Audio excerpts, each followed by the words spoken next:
Elm and Sorrow by Matt Dovey. I am waiting for you. In the grove where you made me, in the tree I am carved in, I stand and I wait. The season turns to autumn and the leaves gather round my feet, but I will not forsake you. My first sensation was the touch of your fingers on my face as you drew me from this living elm. You stroked and caressed and shaped the wood with tools of burnt Indian rosewood, sculpting my body into the trunk. I could not yet see, speak, nor hear, but I could feel your hands on me even as I became me, brought forth beneath your fingertips. You fetched 2 acorns from the oak on the hill, and with them you gave me eyes. I saw you, beautiful in the golden summer light of this vale, your delicate face lit by slanting rays of sunlight. Your amber eyes were level with mine as you stood and worked. You leant close to me when you concentrated, and I felt your hair brush my skin in the warm breeze. You called a woodpecker down from the branches above and had him hollow out my ears, then blew spores inside so that mushrooms would bloom into eardrums. I heard you speak at last, how you talked as you worked, though you did not know I could hear you, and so I came to learn why you made me. My Edward, he is a loving man, you would say, a handsome man with a good heart. He alone cared enough to come to me when father died, and grant me our groundsman's hut as my own. He alone loves me. Even father kept his distance, fearful of my knacks, but not Edward. I will craft you in his image, so a part of him is always near me, watching, until he returns from the war and I am no longer alone. You are not alone now, I thought. I am here with you, watching you, and I love you. Each day's work would end with a kiss. Your pale hands stroked my face, your round eyes considered me, and with the slowest and most deliberate of movements, you laid a single kiss on these grateful lips. I miss your kisses. When telegrams arrived from the trenches, you would sit against me, cross-legged and subdued as you read them. Each such missive would steal your voice for hours after, and you would work with a silent and furious focus until your storm clouds broke and you could speak again of the family you dreamt of, children running round the gardens and filling all the rooms of his grand stately home. Your forest hut would be abandoned, and I would be left behind, forsaken for the man I was made to resemble. Then, one day, you didn't come. You had sat through wind and sleet with me, working beneath the shelter of branches as darkness encroached on autumn evenings, but that day you didn't come. Trapped in solid elm, I was helpless and afraid. The next morning you slumped against my feet, the letter crumpled and the ink spreading in the rain, staining your pale fingers black. It took time for the words to come out, but you were too much in the habit of talking to me to hold back. He had gone to war for you and his country, and met a new love in a new land. He was returning to town one final time to set his affairs in order, before departing for foreign shores and married life. You couldn't stand to look at me. Each glance you took was stolen by a racking sob.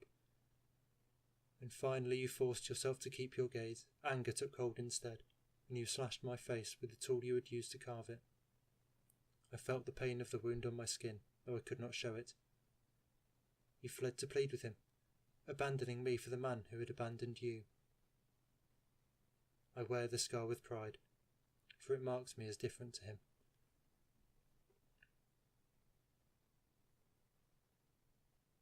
Now the leaves pile against my unfinished legs, and the moss creeps up to smother me. The evenings rush in with unseemly haste, as if light and warmth left my world with you. Without your voice to fill my days, I learned to listen to the forest and the gossip of birds that rest in the branches above me. I hear your tale from them. They saw you implore him with tears and prostrations, begging and beseeching, but he turned his head and walked away. Shorn of all options, you tried to stop him leaving, throwing yourself at his horseless carriage. He did not stop, not even when he hit you, either from cowardice or shame. And so you were left alone in the mud of a country lane, with autumn rain covering your face and washing your tears and blood into the earth. I would weep with you, if only these dry wooden eyes would let me.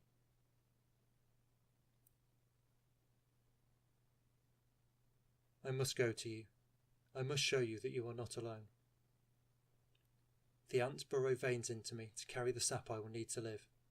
My skin burns as they bite through it, and I feel needles of pain where they march inside. Snails traverse my body, over and over, over and over, moistening my joints ready to walk to you. The beavers come, and though their work is rough and tears at my flesh, they free me from this elm, and let me stand with my own feet, alone and myself. I take my first wooden step, life teeming through me, love and loyalty and faith impelling me forward. I am a poor substitute for what you have lost, and fear your rejection, for who could love a man of wood? But if there is a chance of salving your soul, I must take it. I must prove to you that you are worth the fight. I take my second step. Against the northern wind and the driving rain, beneath grey skies and grief, I will come to you, my love. I can feel you through the ground now I stand upon it with my own feet.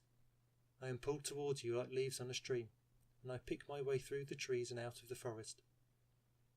I cross into the open fields that border the woods, stumbling in the black furrowed mud that has been harvested of all it can give.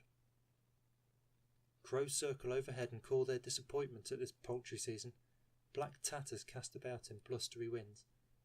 They watch as I pass, curious and unafraid, and begin to gather on the lone barren oak that stands here.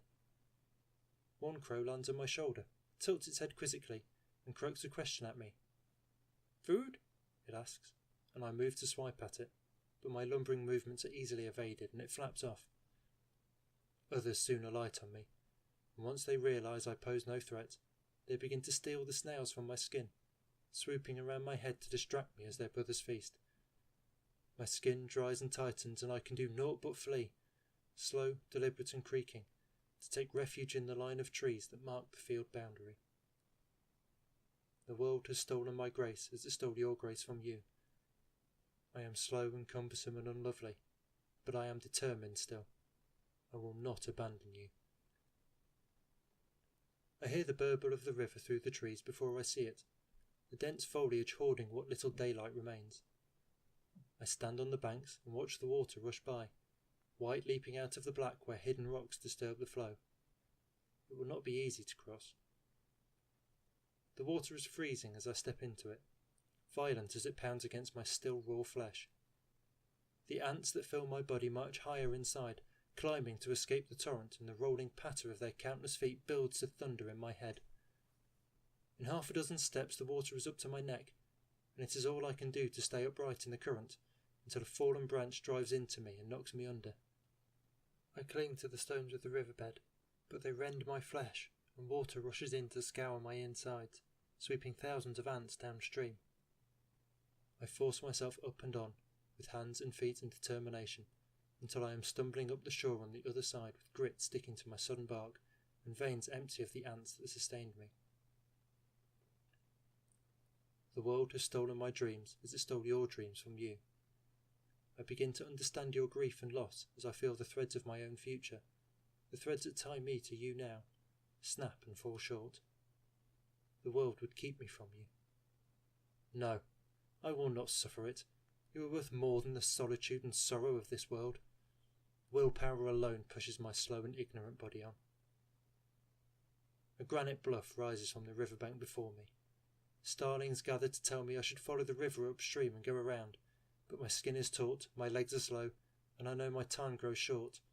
I must go over if I am to reach you. The rock is jagged and old, easy to grasp, and I pull myself up with a slow certainty of elm growing towards sky. The birds take flight, whirling round and urging me on. I am past halfway before the water on my hands freezes to ice and my grip fails me. I flail desperately for a hold as I slide down the rock face.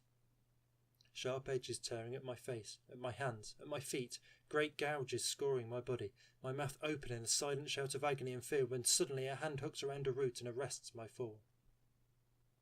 I hang there as birds land and launch all around me, bouncing off the cliff in a constant stream of worry. I cannot tell them I am fine, only show them, and so I begin my climb again, broken, cautious and weary. The world has stolen my beauty as it stole your beauty from you.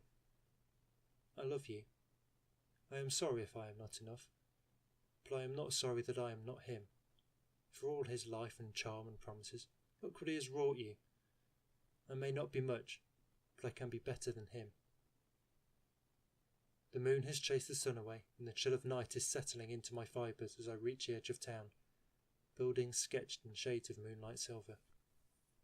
The water from the river is freezing inside me, and I can feel cracks breaking open my skin. The scar that runs down my face is splitting open, and the frost is creeping in. I can feel you through my feet. I am nearly there, my love, after all my struggles. Wait for me. I set off down the hill, my feet following your pull. The autumn murmurations of starlings have settled in the trees, and they watch my passage, a dark audience on bare branches. Their silence is unsettling. I turn a corner and find myself in a graveyard. Your plot is a paltry one, a simple wooden cross bearing your name.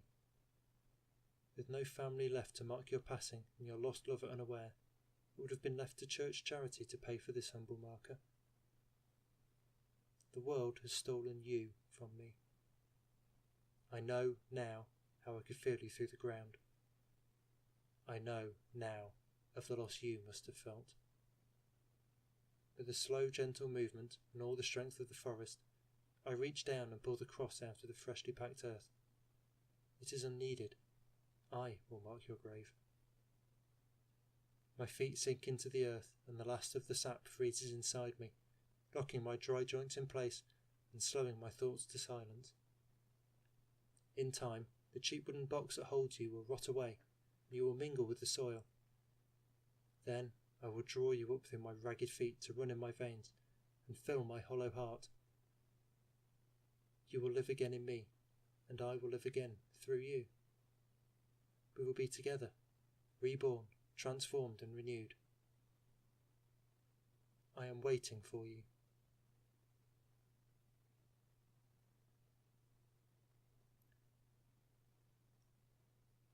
Elm & Sorrow, copyright 2015, Matt Dovey. More stories like this are available at mattdovey.com.